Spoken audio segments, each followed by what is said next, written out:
In 1986, Fred Brooks published a paper called No Silver Bullet: The Essence and Accident in Software Engineering. In the paper, he asserted that there is no single development in either technology or management technique which by itself promises even one order of magnitude improvement within a decade in productivity, in reliability, in simplicity. He introduced the metaphor of a software project as a werewolf. A person who might otherwise appear perfectly human can transform into a monster of horror stories and of nightmares. How could a project be such a monster? Well, for Brooks, a monster would be a project that has missed schedules, blown budgets, and flawed products. The software industry has traditionally approached large development projects as if it was building a bridge or a skyscraper. Approaches such as the waterfall model are rooted in this idea of engineering. Engineers in other disciplines have established best practice to analyse the requirements, establish a design, to build the item, and then to test and verify the item to check that it is what was intended and is of good quality. Software engineering aims to take those practices and adapt them to the development of software systems.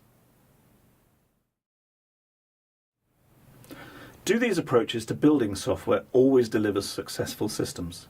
Well, that's something we're going to ask ourselves during this module. Are there ways that we can improve things? Brooks suggested ideas such as writing new computer languages to help make us more productive, possibly buying third-party software and libraries so that we don't have to write everything from scratch. Again, this might help us to be more productive. But are these solving the core problem of software development, or just the smaller issues? Brooks explores the idea of essence and accident in this paper. He describes the essence as the main problem for software engineering that takes a lot of effort in projects. What to build and how to build it, and how to check or test that it's built correctly. He also uses the term accident, which I think of as a side issue or a side effect of needing to do the work. For example, when developing software, we might see one issue as wanting an effective way to write the code. As already mentioned, we could create computer languages and APIs to help us be more effective and, therefore, quicker. Brooks might describe creating such languages and APIs as an accident.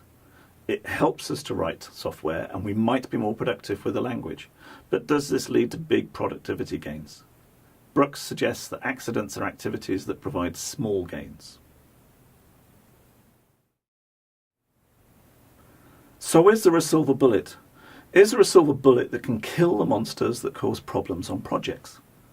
Does such a silver bullet tackle the essence of software engineering, which is to understand what to build, how to build it, and how to test it?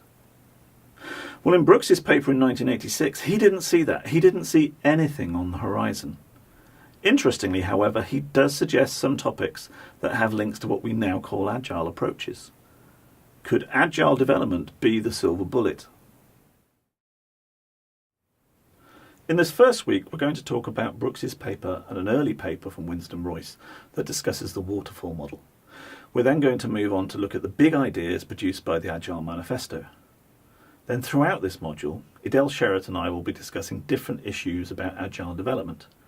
We'd like to see debate from you about the different ideas that Agile puts forward for solving the essence of the software engineering problem.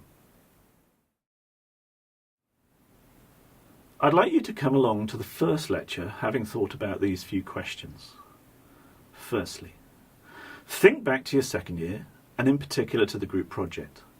What approach did you take to working on the group project and trying to deliver a successful system? What went well and what would you say could be done better?